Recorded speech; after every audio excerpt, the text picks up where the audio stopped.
This is a ManeHustle Media podcast.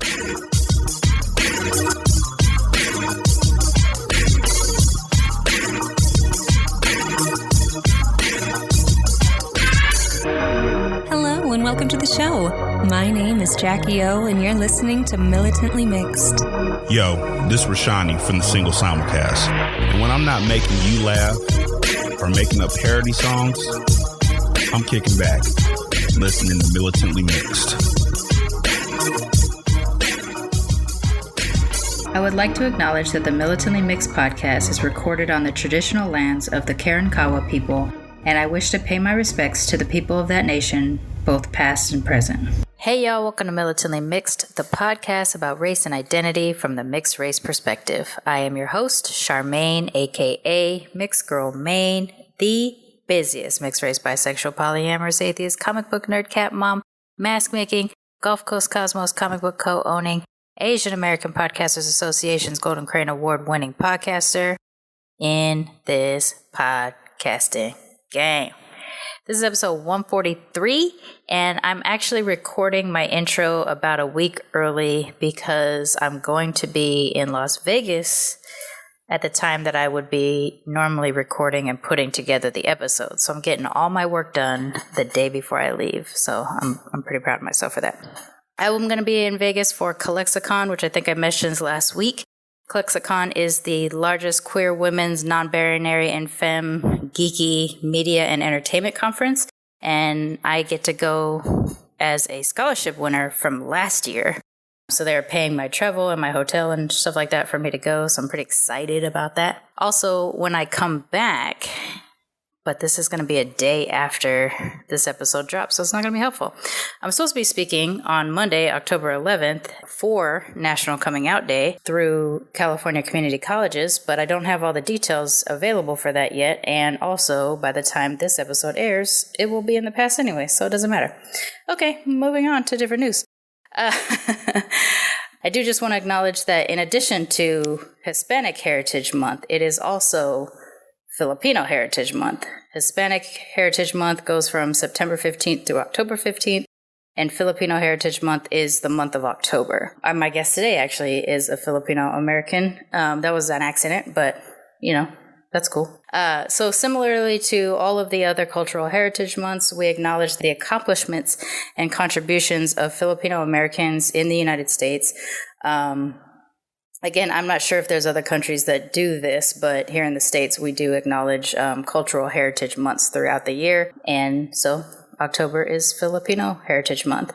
Filipino Americans are the second largest Asian American group in the United States and the third largest ethnic group in California after Latinos, Latinas, Latine, and African Americans. And so we celebrate Filipino American History Month in October because that is the first recorded presence of Filipinos in the continental United States occurred on October 18th, 1587, when the Luzones Indios came ashore, a Spanish galleon, came ashore in California in what is now known as Morro Bay. And so as of 2009, U.S. Congress recognized October as the Filipino-American Heritage Month.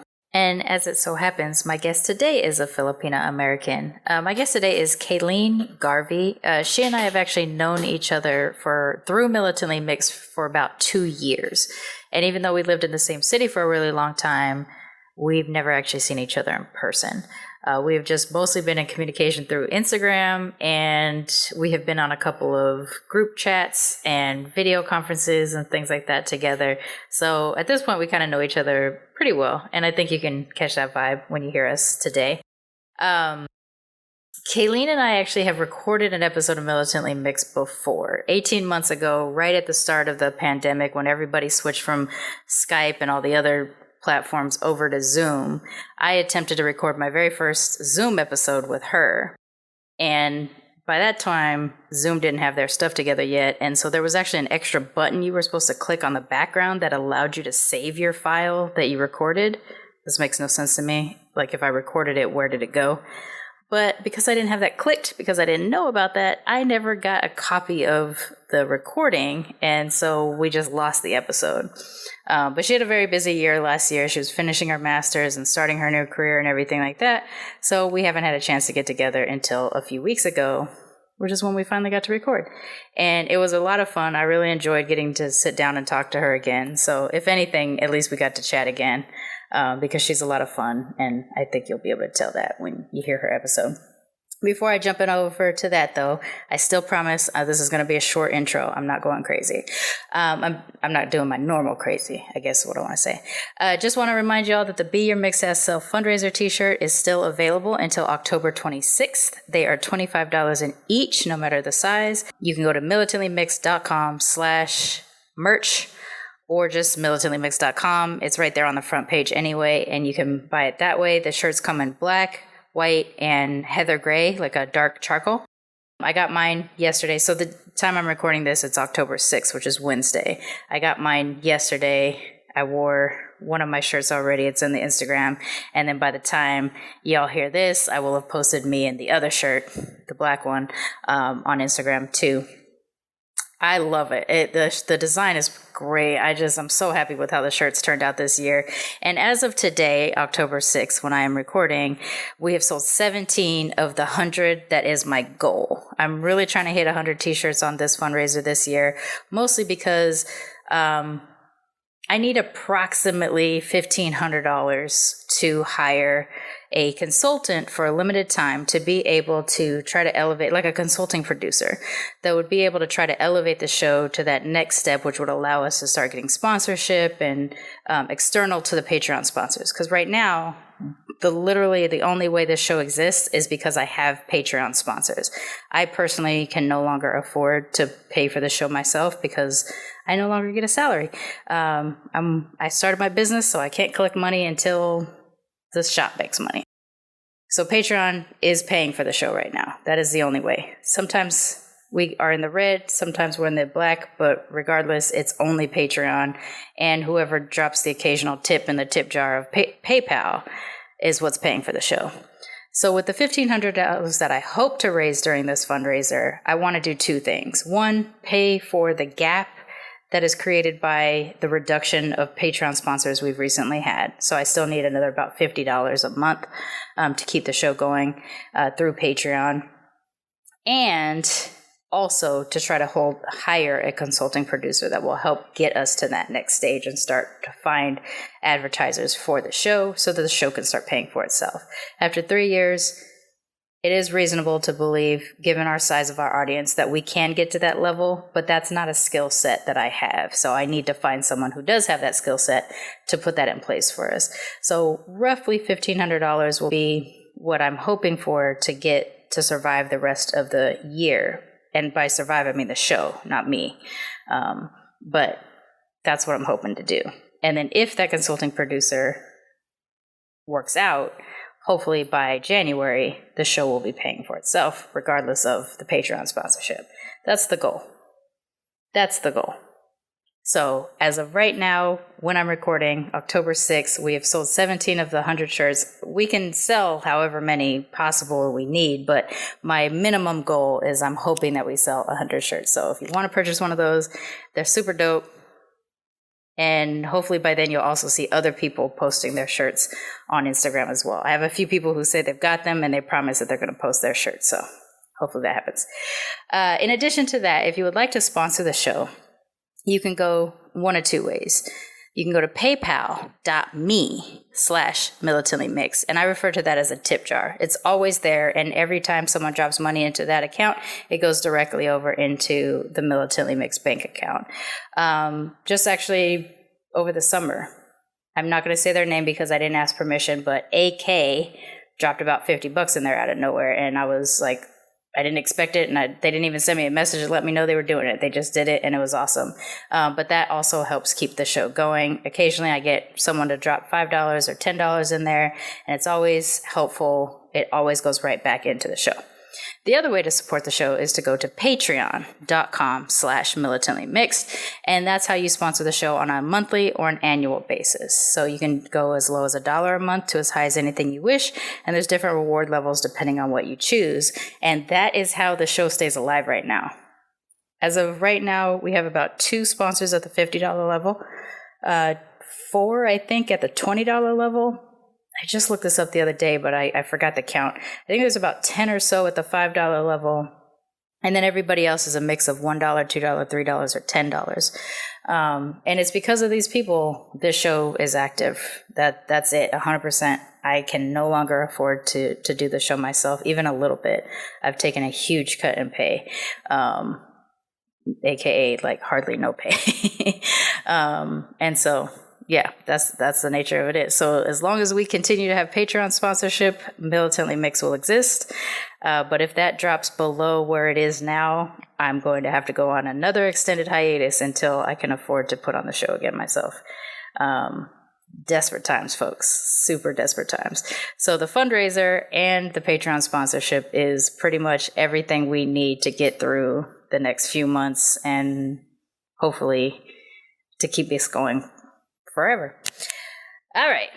I don't want to bring everybody down right before I'm about to get off this intro. But again, if you would like to sponsor the show, you can go to patreon.com/militantlymixed. And both of those links, or all of the links that I mentioned today, will be in the show notes as well. And I think that's it. So without further ado, please join me in welcoming our latest cousin to the Militantly Mixed family, Kayleen. Well, she's actually been on the show technically before, but didn't make it. So welcome back, Kayleen. That works.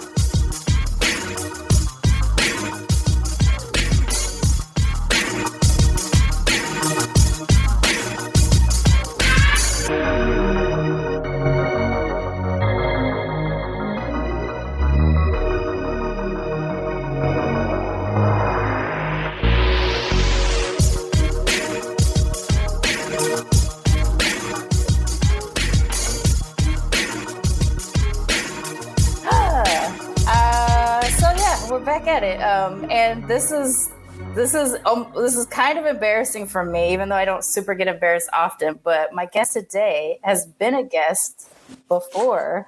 Wait, y'all never heard or seen her because I did not know how to record back then. Was it the start of the pandemic when we were like recording through Zoom or something? Yeah, and I was just like trying it with I think I was doing it on my iPad or something.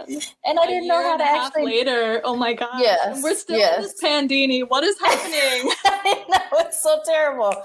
But anyways, we at least got to hang out for an hour or so a year and a half ago. And now we're back at it trying again. You had a tremendous year last year because of school and everything, so we didn't get, but we're together again. So why don't you introduce yourself to the audience and let them know for the first time who you are. Oh, Lord. And we'll get into it. Here we go. All right. Well, I'm Kayleen Garvey. I'm biracial. Oh, I'm so awkward. I should have practiced.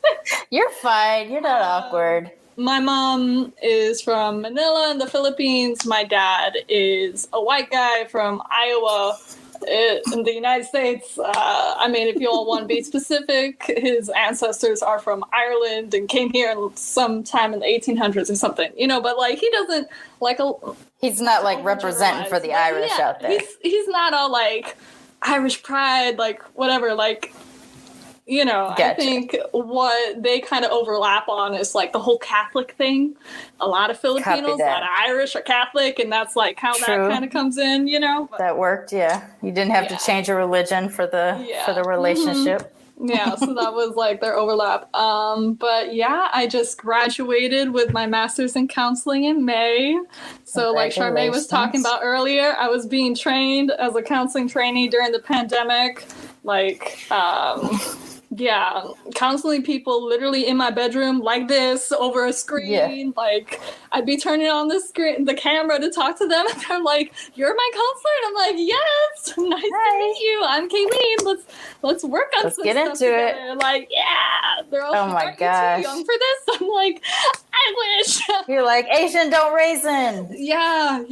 Because really, we can pretend to be any age. Like if we needed to be old for the sake of a counseling session, you could totally be like, oh, it's just my good Asian skin. not that I'm as young as I actually am. Yeah. And my thesis was on like counseling considerations for biracial women. So I actually got to like talk to other biracial therapists who like specifically work with biracial women, and like that was super cool. And that's me in a nutshell, I guess. That was kind of the thing I was learning last year, is how many people through the show I've been connected to that was doing their counseling or therapy work in biracial or mixed race spaces. And because you and I had talked about that, obviously, a year and a half ago. But we also have talked about it since then because we were trying to interconnect as many people within the community as we could, that, you know, as resources and stuff. So I'm thrilled that exists now. The bad part about it is that I can't find a mixed race therapist for myself because I keep finding them through the show. And then like, do I really want to like, it's no, I can't do that. So, one day I need to find me one that I don't talk about or talk to the show about or something. You know, but maybe someone that you meet on the show can refer you to someone else that you haven't talked to yet. You know, I've seen some lists. Yeah, I've seen some lists. So I just have to make sure that I don't engage with them in any show capacity.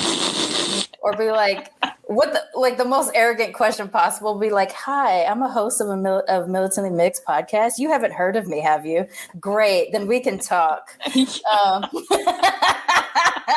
You can help me now. But I'm so glad to finally get a chance to catch up with you two. I mean, because it's so weird. Because at this point, we have like a full ass relationship. We've already been on video with each other before. We've been talking through social media for a while, and we lived in the same city for a period of time. So there was a few times we almost saw each other. Yes, but you know, life.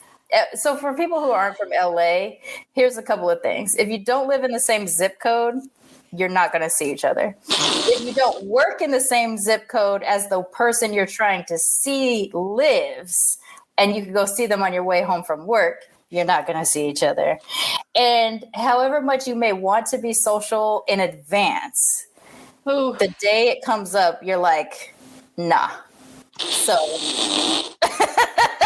So that in a nutshell is probably why we haven't seen each other, because we didn't live in the same zip code. Yeah, like grad school, and then the pandemic happened. And it's just like you don't see nobody. I didn't see anybody in LA. I saw one friend from out of town in August, and I wouldn't let him come into my house. We made him stand or sit by the pool of our apartment complex. Yeah. Like it was just like only because you came into town. And he's like, "Are you serious? We've known each other forever." And I'm like, "Love you. Don't trust you." Like you've been traveling everywhere. It's everywhere. I love you. I don't trust you. So let's get into it. Let's talk about honestly, we can go from anywhere. My cat's gonna meow the whole time because I closed the door and he's mad at me now. Do you want to talk about sort of like the you wanting to get into counseling work? With a mixed race slant to it.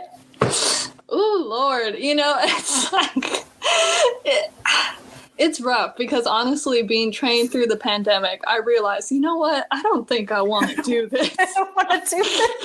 I can really imagine.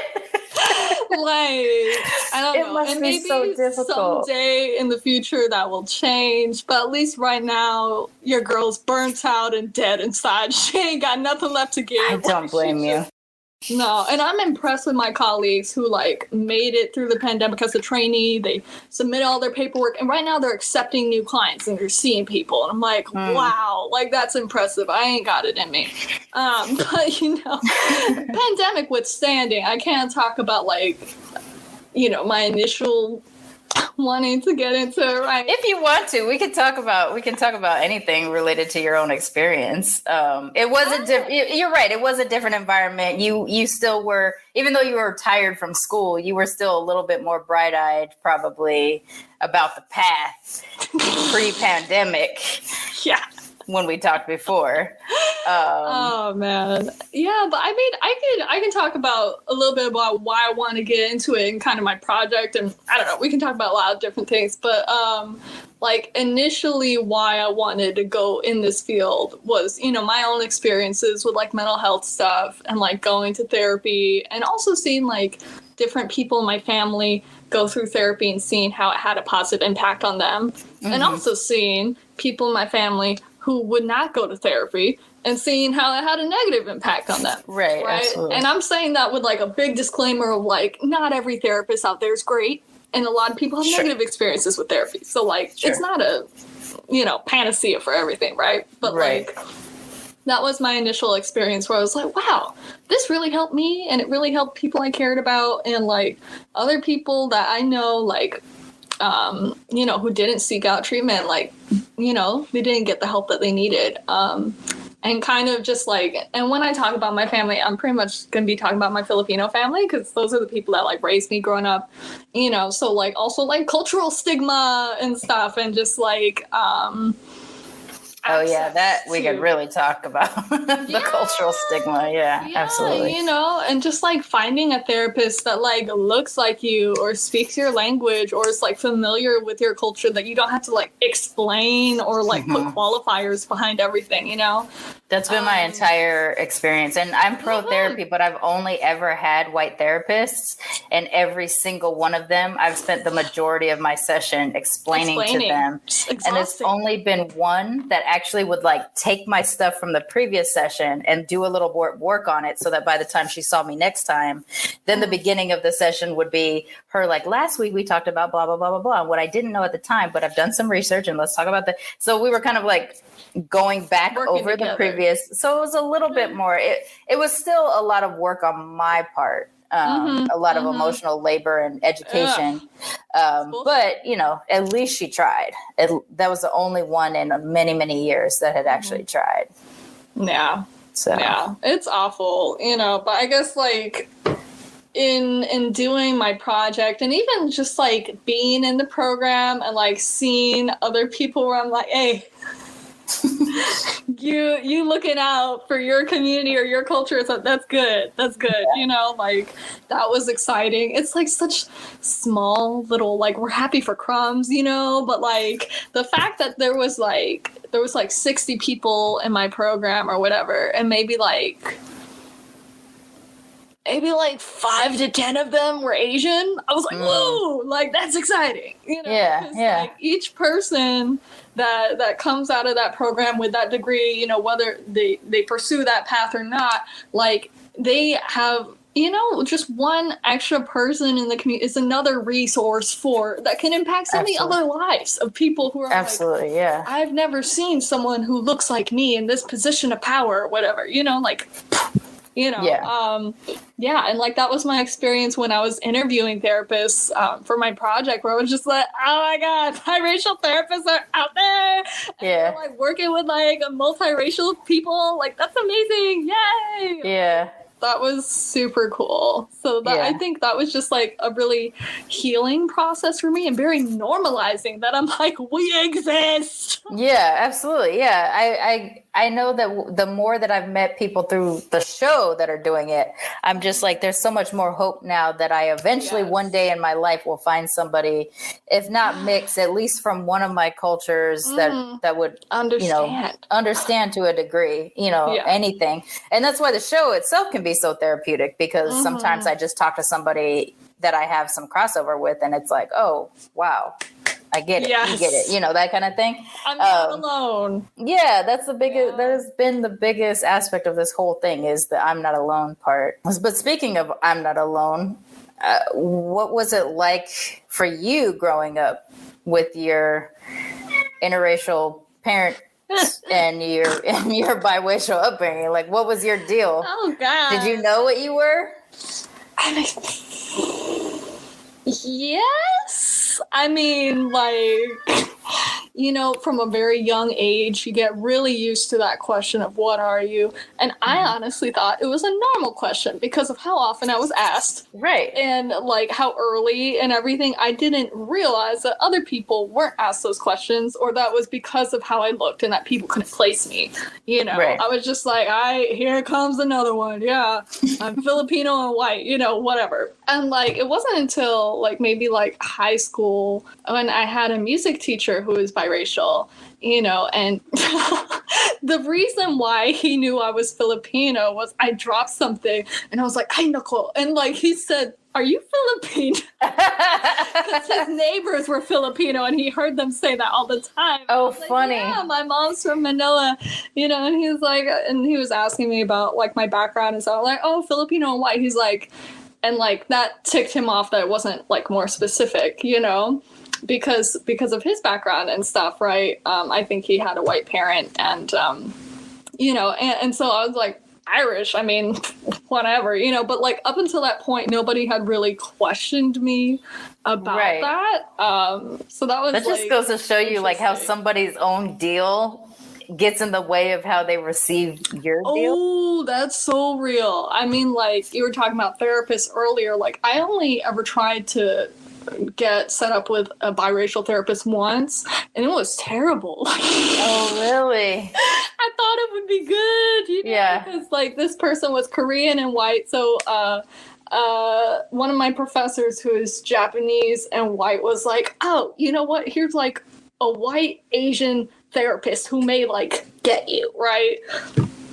No, because it's just, and I mean, that was something that was kind of in my project, that one of the themes that came up, biracial people are not a monolith. People have, this from the show, people have all kinds of different backgrounds and different experiences and different feelings attached to that and stuff. And so like, for me, I love my dad. He's a great dad. I don't have any like beef with him necessarily, but like, he moved out to California when he was 18 to join the Marines. And he left the rest of his family, like Iowa, Illinois, and like I've met them maybe like 5 times in my life. They're practically strangers. They're nice. Oh, okay. They're great. They're relatives, not family. No, yeah, they're blood. They're people who got the same last name as me. But we didn't spend holidays together growing up and all that sort of stuff, So I really don't know all that much about them. And so, like, of course, that impacts, like, my identity, right? And that's something else that came up in the research about whether you were really exposed to both of your cultures or not, and you know what I mean? But it just so happened that this therapist was a lot more connected with her white family than I was. And, like, I was in this process, and I think I probably always will be in some kind of process of, like, shame and, like, figuring, but at that time, I was really in that, and just not feeling connected and feeling a lot of conflict. And that triggered her something bad, and we did not connect, and I was just like, ooh. So, it's like, it's great when you can find people who have multiracial backgrounds, because you're like, you see, but then it can also have a really negative impact if you guys don't relate, because then it's like, oh, wait, I thought you were like me, and, we're not, or whatever. Just because you have this, even though it's not true, it doesn't make any sense, right? You're not going to connect with everybody who shares your background or anything, right? But just like, I think being multiracial, being excluded from a lot of different groups, being told you're not enough this, not enough that, when you meet another, unicorn in the wild, you're like, hey, we're gonna get along. And when it doesn't, then you're like, what? I feel this in so many different ways. Like, if they're mixed similarly to you, but they were raised differently. So like, even though my parents are both half white, I don't have a white parent. So I don't really include my whiteness as part of my identity, because I had 2 biracial parents. So I identify more with the people that I was around and the neighborhood that I was around, right?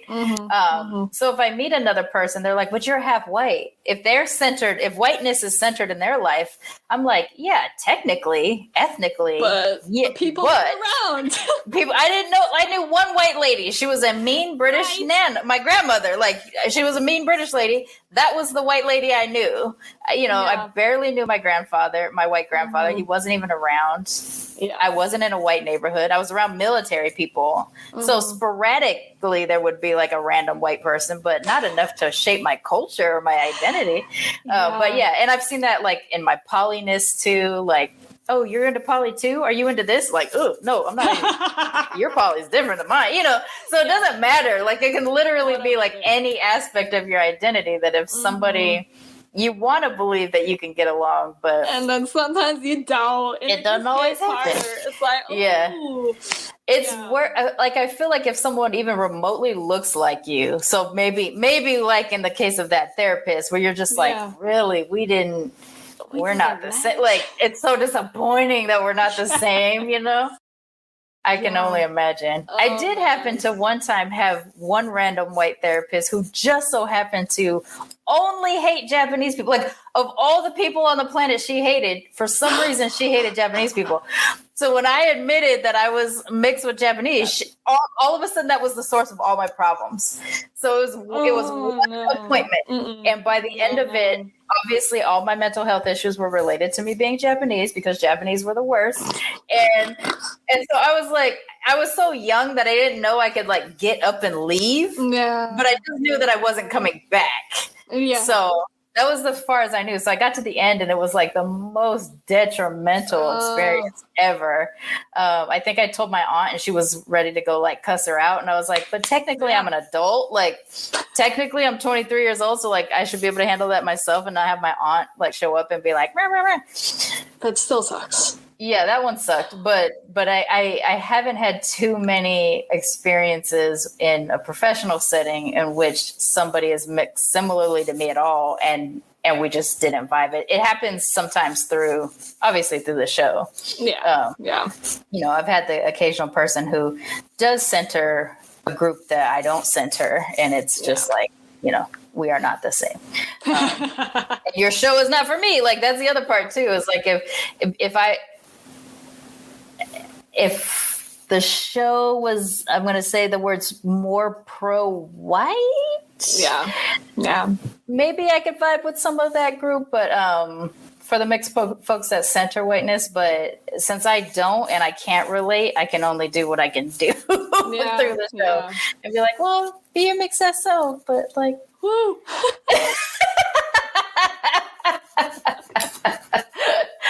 Yeah.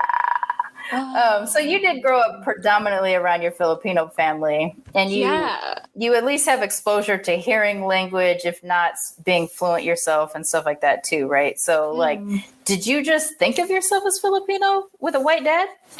Yeah, I mean, it's interesting because you mentioned earlier, like, your grandma was like the only white person, right? And like, for my family, like when I think of my family, I think of my mom's family. And I think there's my dad and my uncle, who are both white men, who are both married into the family. So it's like white men marry into our family. So that's their role. That's what white men do. And it's sad. Like, I can say this to you, like, as a mixed race person, because I know you understand, right? I wouldn't say this around white people, but it's just like, because of colonization and all this other stuff, it's like, all right, you know what? I'm a find me a fine ass white man and I'm gonna marry him. I'm gonna drag him back home, make him impregnate me, and we're gonna have some babies. It's just like, it's that whole thing. They are here to provide the seed. I mean, on my Japanese side, I have 3 white uncles. So and I love my dad and my uncle, and I'm tight with them and stuff. But there's a limit to what I can talk to them about in regards to race and stuff like that. But then also, on the other hand, like, either side, whether they're white or Filipino, both of them can't really have that whole discussion about being biracial. I mean, honestly, I was so surprised and impressed that, like, my whole ass, my thesis for my degree, which I have right here, ended up being 72 pages, double spaced. I gave a copy to my parents just so they could have it, because I included them in my dedication, had a picture of us there. I did not expect them to read it. Because it's fucking long, and also I'm a first-gen student. Like, my parents didn't go to university. I'm the first person in my family to get a master's. My mom has like family and my dad has family that like got their bachelor's, but neither of my parents did that. So it's just like, it's academic writing. It's so boring and stuffy and like, honestly, I expect no one to read this shit. But, you know, my mom and my dad took time to read parts of it or something at least. Oh, that's nice. And that brought up that whole discussion a little bit. Because it's awkward me even talking to them about it. Because they aren't really ready to have that conversation.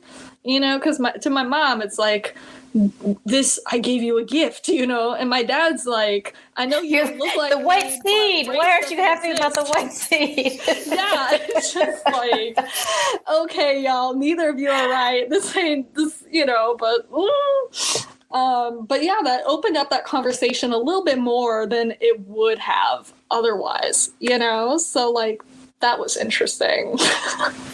I mean, a little bit sometimes can go a long way. Yeah, you know, it's something. The fact that they tried it all. I mean, I didn't ever try to read my husband's PhD or his master's thesis. I read the dedication also. Yeah, it's fucking long. It's philosophy, and it wasn't something I probably would have fully understood anyway. Yeah.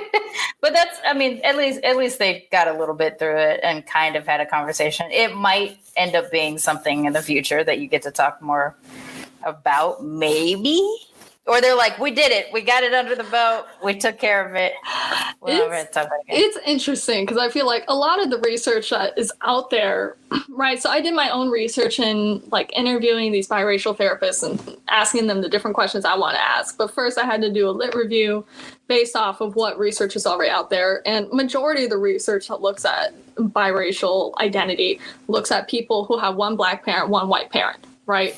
So my parents, like, they're reading through that, right? And they take away a couple different things from that research, but they don't think about how that could apply to me. Yeah. And it's like, okay, we have different backgrounds, but like, regardless, a lot of biracial or multiracial folks do experience, you know, being fetishized or like having microaggressions or rejection. But I mean, there's also the strengths of like being adaptable and being more open to other cultures and all that sort of stuff, right? But like, yeah, they're kind of reading this and being like, okay, so this applies to people who have one black parent, one white parent. This doesn't apply to my kid. It's like, that's where you're wrong. Like, no dual identity situation going on here. Yeah. I've been having a few more conversations about this lately about mixed race studies in academia and how people now are having to start to do the work for the non-black, white, biracial person, not because that doesn't still deserve its research, but because that was for many years the only research that was done. And for the longest also the only people who got to claim the term mixed or even biracial sometimes calls up a black, white, biracial person, right? Yeah. For a lot of people, including those of us who have a totally different experience. Like, I identify with my black and Japaneseness, not my whiteness. So I'm triracial, not biracial. But if I were to try to identify with a black, white, biracial person, I would have to identify with their black side. Like whatever they experience as a mixed black person, that's where we would be able to vibe. Because I don't have the white experience, you know, besides seeing my white grandmother who lived in my house for a period of time and who did take care of me when I was younger. I got nothing, you know, I just don't have that. So for people who are Asian and white, I have also heard the same type of thing where it's like, well, you don't get to be biracial. You just get to be Asian. Unless you're one of the rare folks that turned out looking just white, which, okay, I maybe misspoke by saying that because in my experience of the Asian and white mixed person, I can almost always see the Asian. So I didn't even realize. People see mixed people. We see it, right? You know, we have that like special ability. Like it's the I call it like smell your own kind. I don't know where that came from. It came from when I was a child. I've been saying it forever. It must be a relative who said that to me or something. But, you know, like I always would see the Asian and they're like, no, I walk around the world and people think I'm white. And that's happened on the show a million times. And I'm like, how? But like, there's so many recordings of me going, but your face, Because like I'm seeing an Asian person, or at least a mixed Asian person, and but the world is perceiving them as white. And I think of like, if you're pale enough and your hair isn't too dark as a mixed Asian and white person, you can you just can't, they can't comprehend you as anything but white, I guess, at that point, right? That's, they can't do the math. My sister basically has my mom's face, other than her eyes, but she has her nose, her like square jaw, her lips. But my sister is pale and has freckles and like kind of like auburn hair, like brown. Like my hair is brown, but people misperceive it to be black. But yeah, most of the time people perceive her as a white person because they can't get over like the freckles and everything else. Even though if you see a picture of her next to my mom and everyone else, it's like they have the same face. I have my dad's face, so people. Like black people can see me. I don't have to explain it to black people. But if a non-black person, if I'm telling them that my dad is black, and then they're like, no, that doesn't make sense. And then I show them a picture of me next to my dad, and they're like, oh. Okay. But how does someone so pale have that man's face? Like, it doesn't make any kind of sense to a non-black person. But literally, that's like, the mind fuck that like multiracial people are, you know? It's right. just, Like, we're a patchwork. We can come out super dark or super light.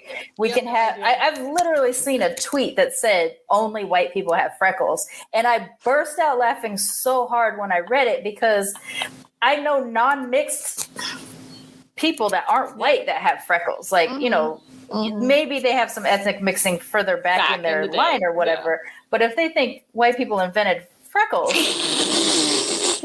I mean, doth not the sun exist all over the planet? Like, literally, you can have freckles places. Like, it just doesn't make any kind of sense that people think this. But in your case, I know when we had talked earlier, I think I probably just kept thinking about you as Filipino, even as knowing as you as mixed, because you do look mixed, but you do look. My identity is different. Yeah. And a lot of times our faces, I mean, maybe our face doesn't match our identity. Like, I know it happens to a bunch of different people. I mean, my skin color certainly doesn't match my identity, but my face, because my skin color is closer to Asian, my face is telling the story of my mix that, you know, more so or whatever, because my hair is closer to Asian, my coloring and stuff like that. But did you, the way I'm about to ask this question, I had to pause for a second. I was about to say, like, did you ever need to identify with the whiteness? But that's not quite what I mean. Or like, I don't know. Like, did you need to see your dad present more in your person than in your life? You know, it's funny because like my face is largely like my dad's. Like your dad's face. My eyes are my mom's for sure. And my eyes and my hair and like my skin tone is like a lighter version of my mom's. But like, if I had a picture of me next to him versus like me next to my mom, my facial features match up more with his. But, you know, people do not see me as his daughter or my uncle's niece because, you know, they see me as like some ethnically ambiguous young woman who is like, you know, a potential date or something. It's like, so disgusting, you know, like, which, like, I used to never feel bad about like holding my dad's hand. Like, I'm a very affectionate physically person, right? And there was like one time where like me and him were out to lunch somewhere and I was holding his hand and, you know, they ask like just the two of you, you know, and like the server like totally thought we were like a weird age gap couple or something, which not to bash age gap couples, right? It's just I do not want to be perceived as my dad's like Asian, date, right? Like, no. No. So it's like I know those features are there. And my Filipino family is like, you're white. But like to everyone. Oh, weird. So they see you white. Yeah, it's like It's very interesting because I think it's also changed over my lifetime. Like as a kid, I looked super Asian, and like as I grew So did up, I. then, like right.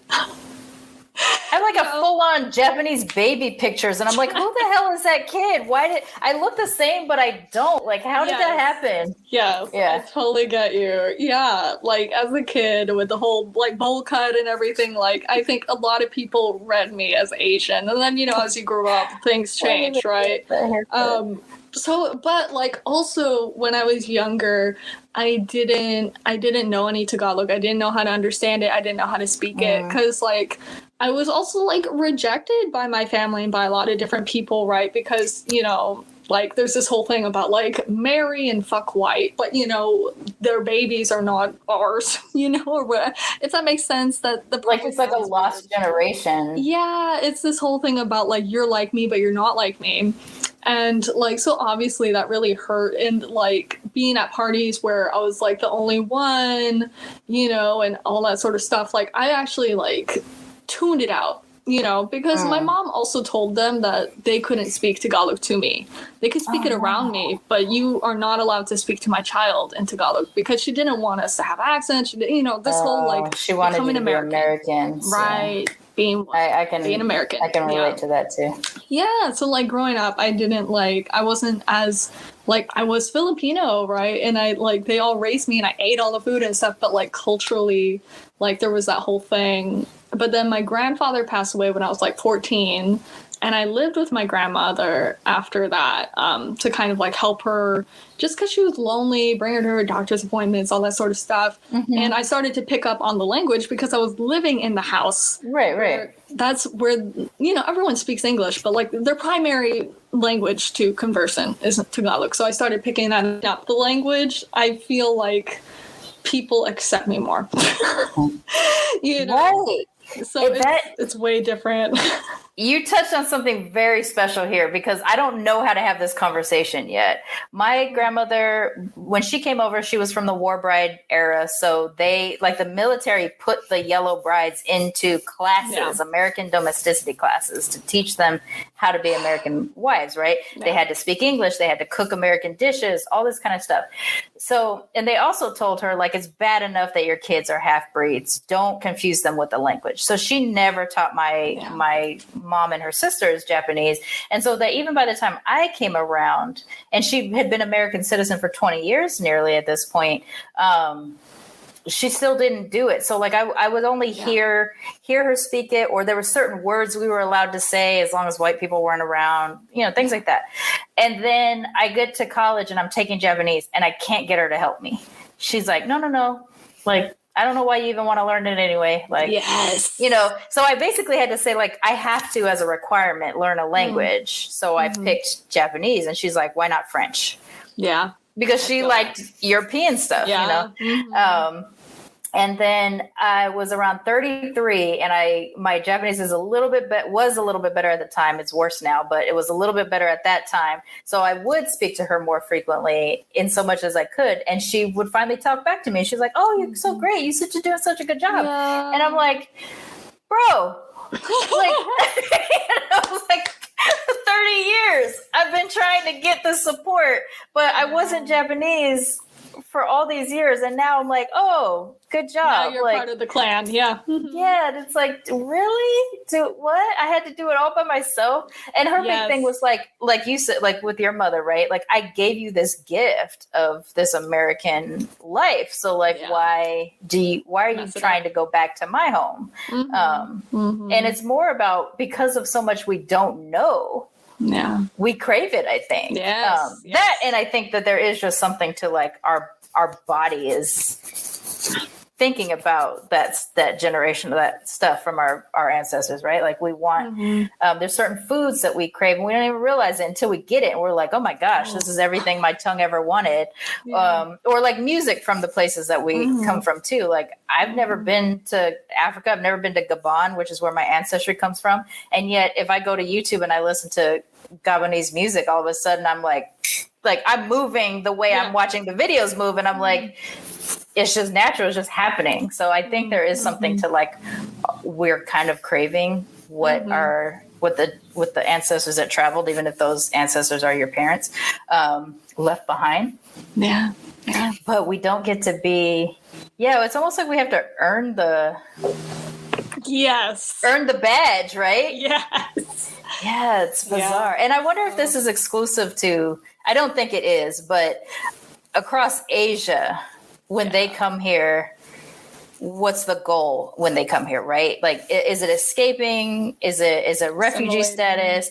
Is it assimilation, which is big for Japanese? Or is it just coming here for a little bit more money, but still trying to remain whatever you are? Yeah. So, like, I think across Asian Americans, things can be really different. And and for me, it's just like, I hate that I'm about to say this. I have more access to Japanese stuff by viewing white created content. Yeah, I feel that. As an adult than I do Japanese created stuff, because now that I don't live in my grandmother's house, I don't have access to the tapes and all the stuff, the channel that she used to watch and all that kind of stuff. So yeah. No, I relate to that, because like I stopped doing it now, but I was part of like online Tagalog class for a little bit, and like when I turned it on, when I joined the Zoom, I was like so like other brown people learning our language. Like, they were all Filipinos they were all like second gen, third gen, like trying to learn Tagalog. And that's so different, because anything you look up on YouTube or anything you see at like Barnes and Noble or whatever to learn the language, it's going to be written by white people or made with white people in mind. It's just like, that was just such a mind-blowing experience to me. And then I was like pissed afterwards. I wrote a poem about it. I was just like, what the fuck, like why am I so happy that other people who have family who speak the language, where it means something very significant to them, it's part of their culture and they're learning it, why am I so happy that like we have a space for us to learn this? Right. But it's just like, it's so rare. And for all of you, it was in isolation, right? Because like your own family wasn't a part of you learning your own language.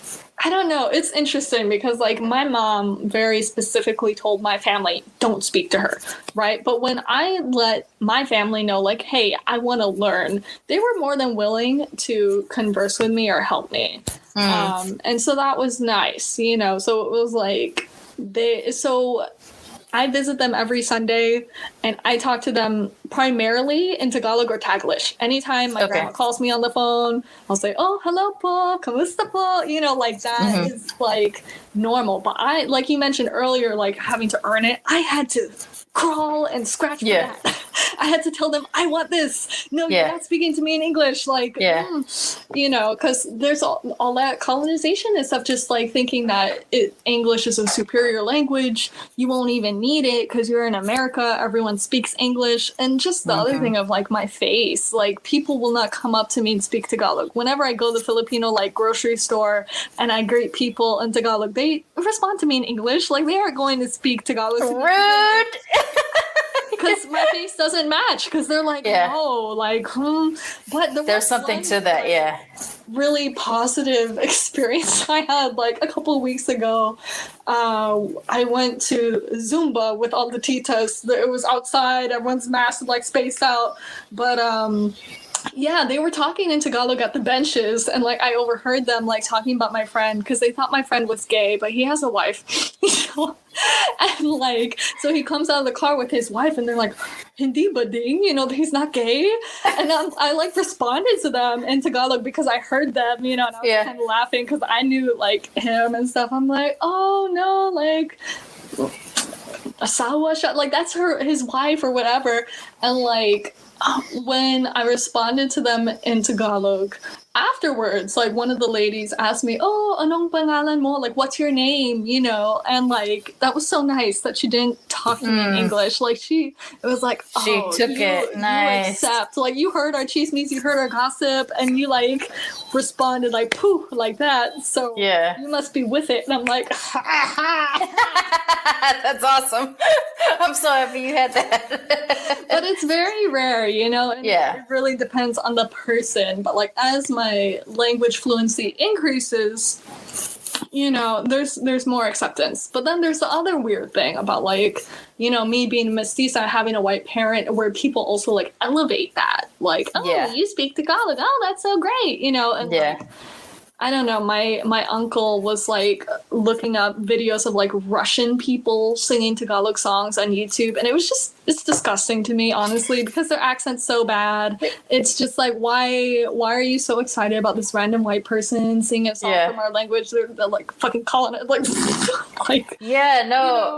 that stuff drives me crazy. There's a TikToker who's a white girl who speaks Japanese with a Southern accent. Like that's her gimmick. It's like she'll go like, oh, Genki desu ka, but it's just like gross. Like she's doing it intentionally. The overdoing of the Southern accent.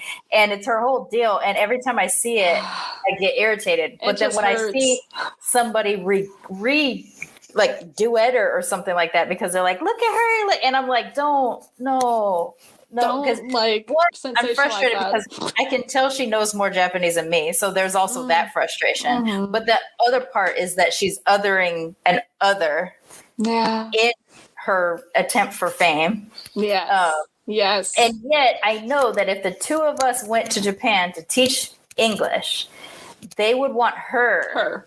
And not me, because while I'm not necessarily accepted as a Japanese person, I'm too close to Japanese. But not enough. Yes. But not enough than she is. And so they would much rather learn English from an exotic white lady.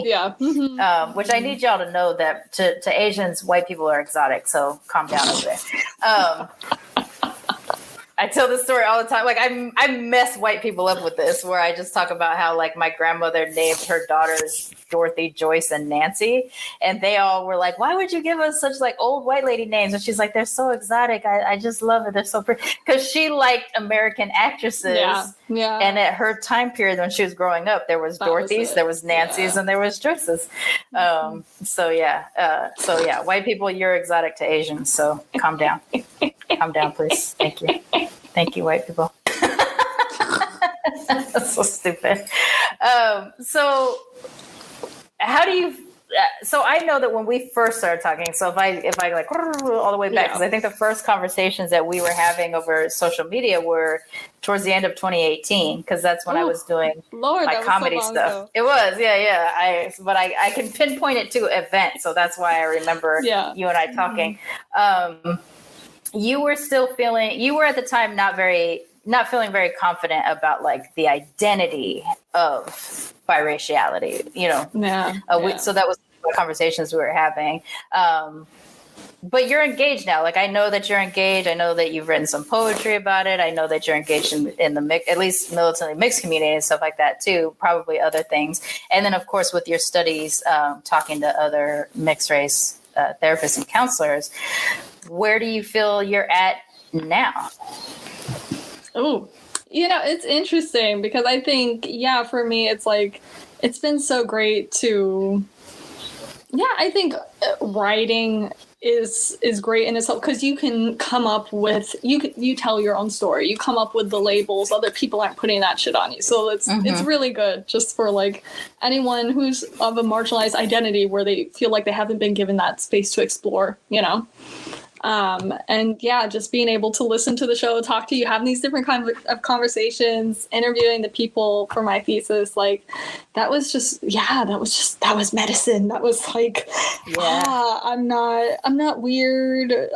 This is normal. Like there's other people out there with similar kind of experiences. Other people want to study this and also service this community, and that's amazing. So I think I'm definitely more good with that. But I think also outside of that, it's like I've found spaces where I have Filipino community where I don't feel rejected. And that was just a big thing for me.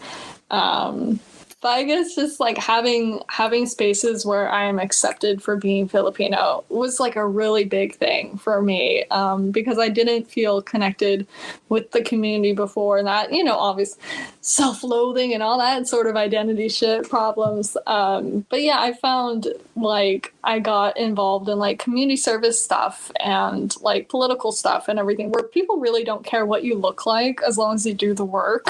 Nice. Yeah, I remember you starting to do that. that. Like that was a big deal for you to like physically go and do on the ground activism. Because it's just, I don't know. So having those spaces where people who are Filipino like see and understand that I'm Filipino and accept me and don't treat me differently for it was a big deal. And also having increased language fluency really helps me feel more like I can be spaces or whatever, like that if I'm in a space where I can understand the conversations happening, or if we're doing door knocking. I haven't been bold enough to like do this yet because, I'm usually with another Filipino person whose language fluency is higher than mine. But knowing that I probably could, if I needed to, have a conversation with someone in Tagalog, even if I might kind of freak them out because I'm 5'8" and I'm like pale and all this other stuff, like they'll be like, what the fuck kind of demons? I didn't realize you were so tall. Yeah. Like now that, I didn't realize how tall you were. Like my mom is 5'4", and that's tall for a Filipino woman. She's that's like a huge deal. And then I walk in, I'm fucking Godzilla. Like, just like every Filipino party I go to, they're like, oh, matangkad. Oh my God, she's so tall. Is she a 6-footer? Like she should play basketball. Like all that shit. I've heard it my entire life. No. It's so bad. It's just That's so funny. It's funny because if you were a boy, they would be just like, like they gave, like you got the height that we were looking for. Yeah. But it would be a totally different story. It goes against that whole beauty standard of being small, petite, and Asian. And, like I am a petite person in general, but I'm just way taller than anyone was expecting. So anytime I wear heels or anything, my family really freaks out. Like they're like, you're already so tall. Why are you making it so taller? Why would you make a man feel worse about himself if you're so tall? Why would you stand out so much? Why do you want to draw attention to yourself? Right. It's like, you're the one who like got with this dude who's 6'1", so what did you expect? Somehow we're supposed to be mixed with whatever they wanted it, like with the whiteness, right? I guess somehow we're supposed to be white. Features that they want in the specific ways. But also still be petite and Asian lady and don't stand out, and also be super accommodating, but also be better than the opportunities I was gonna have if I stayed back home. Like you as a mixed Asian, I mean, I don't ever want to say that any group is a monolith, but there's one element that I have seen and heard, no matter if I'm speaking to an East Asian, a Southeast Asian, a South Asian, like across the board, the constant need to excel and somehow be super Asian and not super Asian. Yes, yeah. Mm-hmm. So super Asian at home, but American on the world, American world. Mm-hmm. Mm-hmm. Yeah. I am the tallest woman on my Japanese side. I'm at 5'4", and I feel like my family's version of an Amazon, but I have a full-on short man's complex. I do. I totally feel like you're larger than you are, or what do you mean? I feel like I should be larger than I am. I need to be 5'10". I have the spirit of a 5'10", but I'm in the short little chibi body, and so I'm just like angry chibi all the time because I should be taller. I do. I have full on short man's complex for some reason. I don't know. Yeah. It's funny how that is. You just always want to be different than how you are, Yeah. They always make comments about me being so tall growing up. I was just like, God, I wish I was short. I wish I was short and brown, and I just blended in with my family because these are the people who raised me, and I want to look like them. So people start picking on me, and but then people see me and they're like, why would you want da da da da da? It's different, right? Because there's obviously different things that my mom deals with that I don't have to deal with because I don't look like she does and everything, right? So I'm not downplaying that, but just the wanting to blend in that's like the plight of the mixed kid. Like I swear there's times when I fantasized about this, and I would be like, if I ever discover that there's magic in the world, or I can make a wish, like if there's any kind of wishing thing.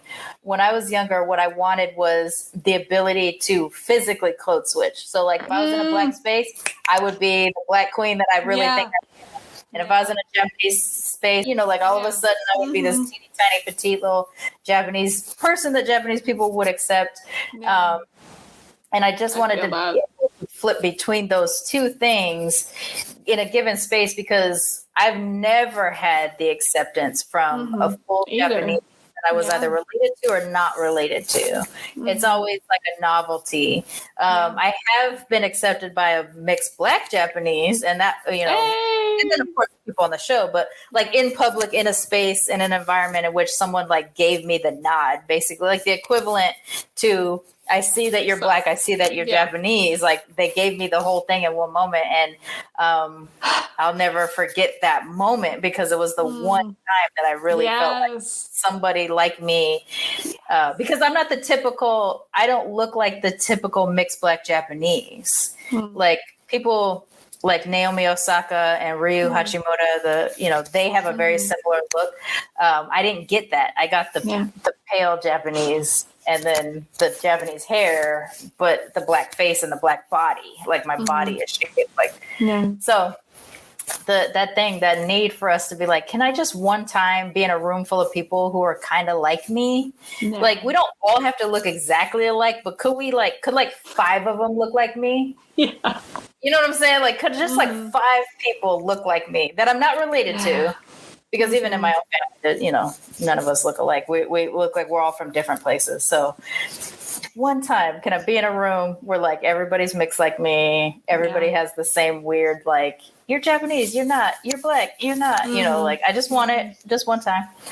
But I am glad, because I'll at least tell you from my understanding of you and the relationship that we have had over the last couple of years is that I can see a very different version of you now than even from last year, than even from when we first started to like, we were like DM chatting on the Instagrams.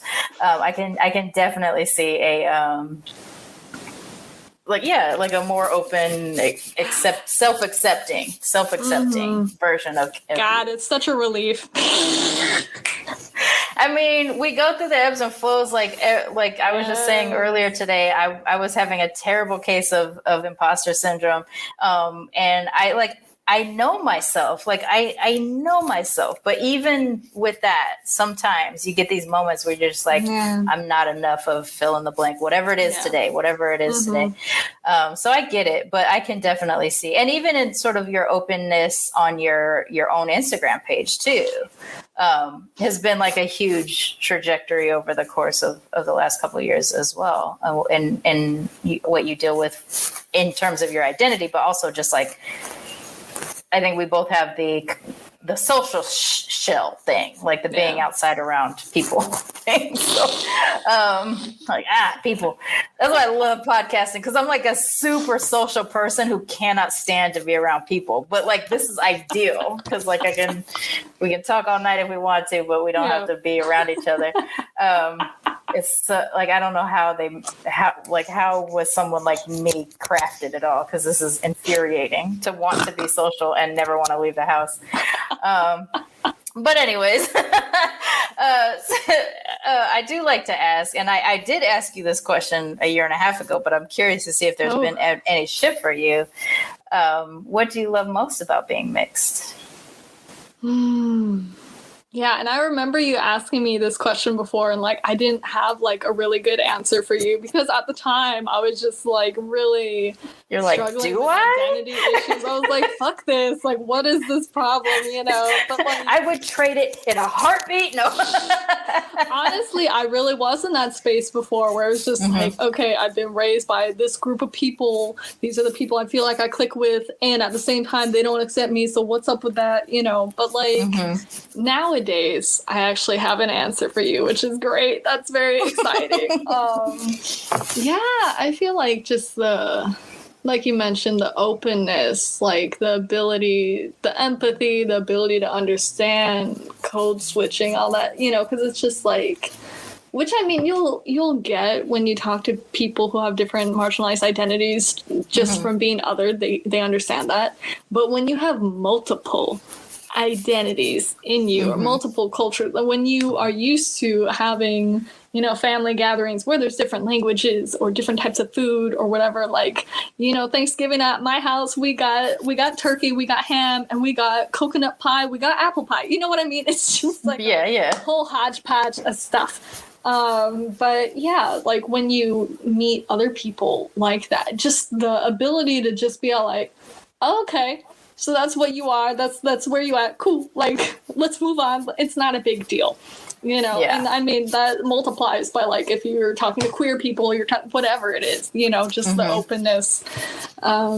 Yeah. So, I mean, just being able to meet all different kinds of people and kind of being able to meet them where they're at, you know, and I feel like that's also just like me as a counselor. That's, you know, what I was doing for my job for a while. It's just like getting to know people, whatever their background is, whatever their hobbies are, whatever, who they are, the core of their person, and being like, cool, like, this is like who I am, and these are the places we intersect or don't, and like, thanks for sharing your humanity with me, you know, like, yeah. Yeah. So, well, I'm glad, like I said, that you've come to this place knowing that full well tomorrow it can all change and we're just like, no more, you know, like I get it. I get it. Like literally I was going through it earlier. But I am glad to see it, and you look smiley and happy and stuff like that too. So I'm happy to see that as well. But, you know, but thank you so much for understanding my complete ridiculous failure last time. And then, you know, my delay today because life got in the way of me today also. But I really, really appreciate your gentle heart. Thanks for having me on the show.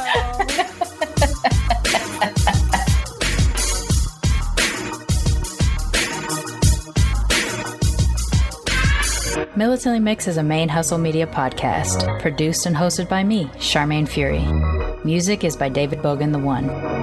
You can follow us on social media on Twitter, Instagram, and Facebook at Militantly Mixed. If you'd like to become a sponsor of Militantly Mixed, please go to patreon.com/militantlymixed for monthly sponsorship or paypal.me/militantlymixed for a one-time only donation. And if you like what you hear on Militantly Mixed, please subscribe, rate, and review on iTunes or wherever you listen to podcasts. And don't forget to be your mixed-ass self. ManeHustle Media. Turn your side hustle into your main hustle.